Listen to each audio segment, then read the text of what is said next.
과수 화상병이 충북과 경기에 이어 평창까지 번지면서 도내 최대 사과 산지인 정선군이 방제에 비상이 걸렸습니다. 강릉시가 스마트시티 챌린지 예비사업 도시로 선정됐는데 음식점 이용 앱과 전기를 이용한 이동수단 시스템이 개발됩니다. 강릉 선거구 권성동 국회의원이 제21대 국회 제1호 법안으로 선거구 획정에 있어 농산어촌의 지역 대표성을 강화하는 공직선거법 개정안을 발의했습니다. 계류 실적이 부족한 속초 대포 마리나 시설이 일반 요트의 계류를 거부하면서도 어항 이용 기간을 연장하기 위해 위조된 서류를 사용했다는 의혹이 제기되고 있습니다. 안녕하십니까. 뉴스데스크 강원입니다. 한번 감염되면 큰 피해를 입는 과수 화상병이 충북, 경기, 전북에 이어 평창까지 퍼졌습니다. 이 때문에 도내에서 가장 넓은 사과밭이 있는 정선군 임계면 일대는 과수 화상병을 막기 위해 비상이 걸렸습니다. 김인성 기자입니다. 정선군 임계면에는 과수 화상병 예방 활동을 독려하는 펼침막이 곳곳에 붙어 있습니다. 12년째 사과 농사를 짓고 있는 김건영 씨는 요즘 잔가지 정리와 사과 과실을 솎아주는 작업을 하고 있습니다. 1헥타르의 밭에서 재배하는 1,200그루의 사과나무 하나하나를 매일매일 세심히 살피고 있습니다. 인접한 평창군에까지 과수 화상병이 번졌기 때문입니다. 전염성이 강한 그러한 식물병이다 보니까 오지 않아야 되는데 오게 되면 우리 지역 사과를 지금 키워나가는 입장으로 봐서는 지역이 전체가 사과 산업이 초토화된다고 봐야 되죠. 그래서 걱정이 대단히 큽니다, 저도. 과수 화상병은 사과와 배, 모과 등 장미과 180종의 나무에서만 개화기인 5월에서 7월 사이에 발생하는 세균성 병으로 잎과 열매가 화상을 입은 것처럼 까맣게 타들어간다고 붙은 이름입니다. 우리나라에선 지난 2015년 경기도 안성에서 처음 발생했는데 올해에는 충남북과 경기, 전북에 이어 최근엔 평창까지 빠르게 확산되고 있습니다. 하지만 마땅한 치료제가 아직 없다 보니 예방과 조기 발견, 신속한 사후 처리가 무엇보다도 중요합니다.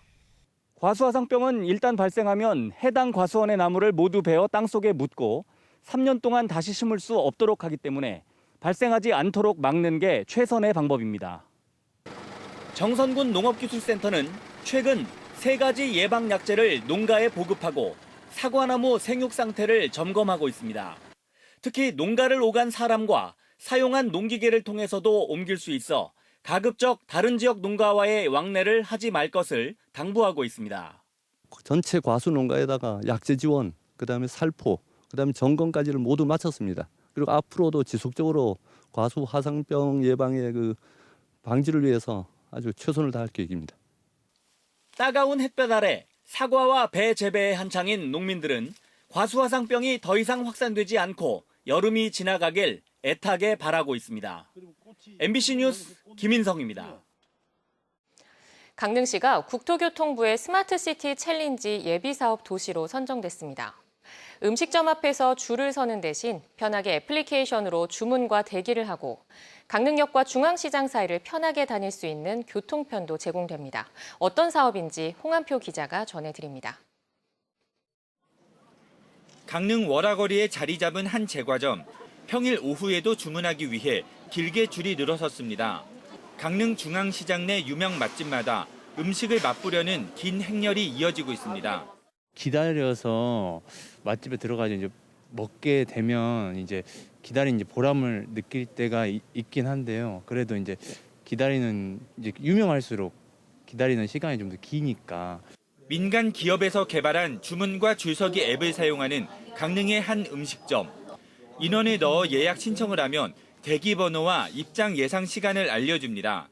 자기 순서도 실시간으로 알아볼 수도 있고 카톡으로 연락이 가면 바로 입장해서 편하게 있다가 입장해서 드실 수가 있어서 편하죠. 강릉시가 중앙 성남시장과 명주동 커피거리에 도입할 예정인 스마트시티 챌린지 사업은 바로 이런 서비스를 제공하는 사업입니다. 스마트폰 어플리케이션을 활용해 줄서기 예약을 하고 대기 시간도 알 수 있습니다. 배달이나 포장 주문도 가능하고 재료가 소진되었는지도 확인이 가능합니다. 이동의 편의성도 제공합니다. 강릉역에서 월화거리, 중앙시장까지는 걸어오기에도 그렇다고 택시를 타기에도 조금은 애매한 거리입니다. 2인승 전기차나 전기자전거, 전동 킥보드로 강릉역과 중앙시장 등을 오갈 수 있고 스마트 주차장과 충전소도 8곳에 설치합니다. 모빌리티를 기반으로 한 관광형 마스 체계를 구축한 사업입니다. 여기에는 이제 관광객과 소상공인을 연결하는 솔루션을 개발하고 또 초소형 전기차, 전기자전거, 충전 스테이션 확충을 통해 관광객들의 이동 편의성을 최대한 확충하면서 국토교통부의 시범 사업으로 선정된 스마트시티 챌린지 사업은 국비 100억 원과 지방비 100억 원 등 200억 원을 투입해 오는 2022년까지 조성됩니다. MBC 뉴스 홍한표입니다. 속초 대포항 요트 계류장 사업 실적이 저조하다는 보도를 지난해 말 전해드렸습니다.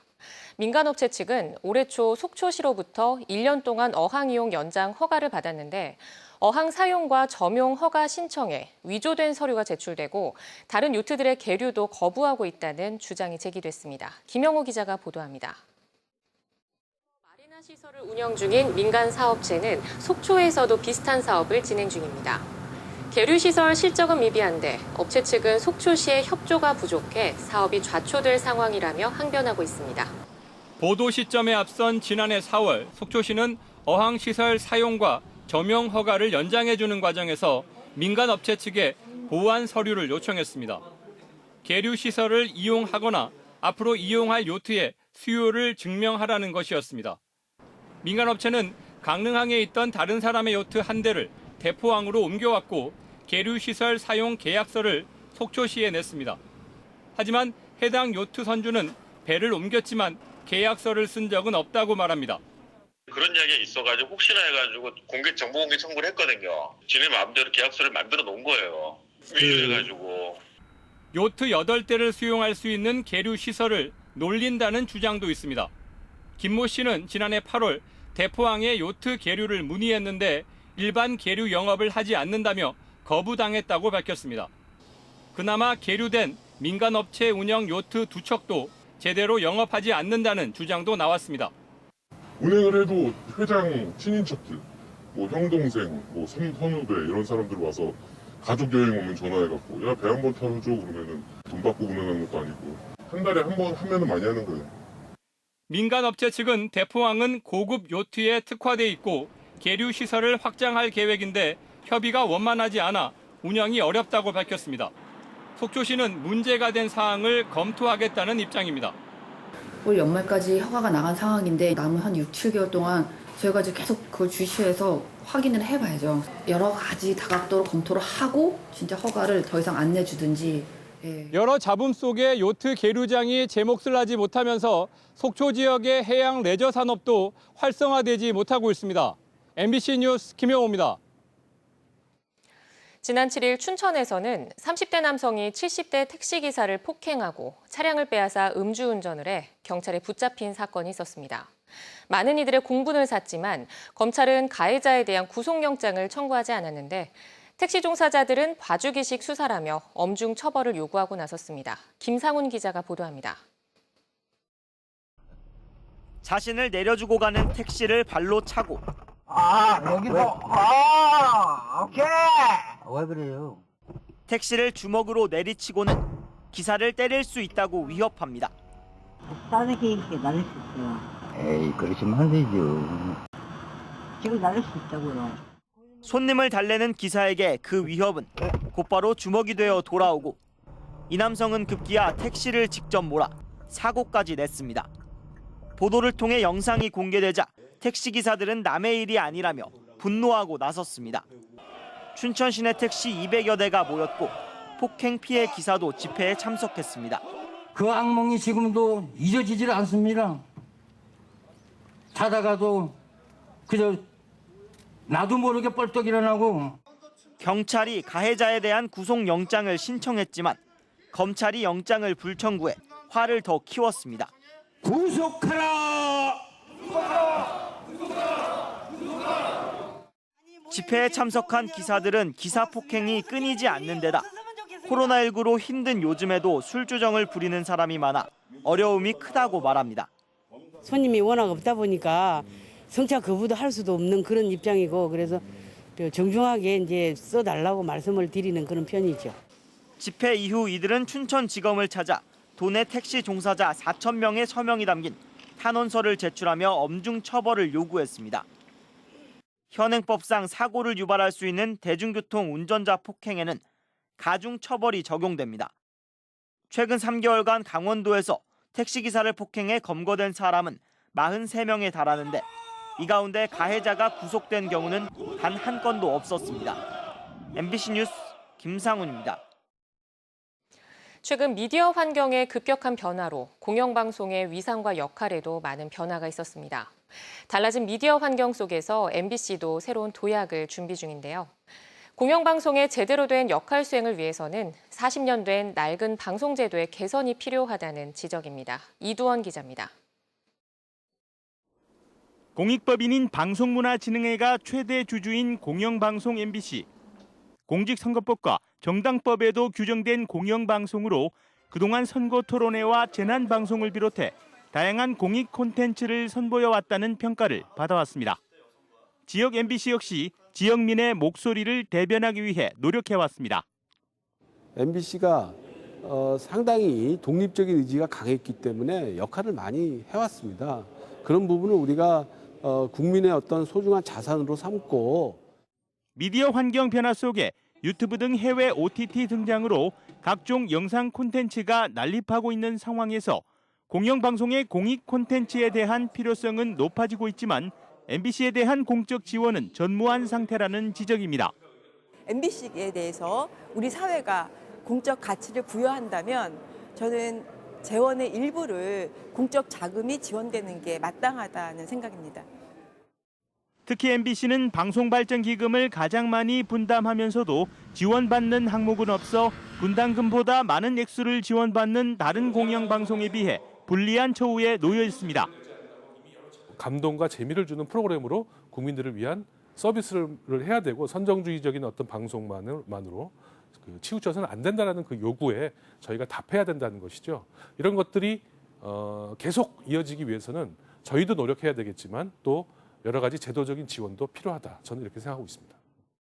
이에 따라 미디어 환경 변화 속에 낡은 공영방송 제도 개선을 위한 범사회적 논의기구인 미디어 혁신위원회 설치 필요성도 제기되고 있습니다. MBC 뉴스 이두원입니다.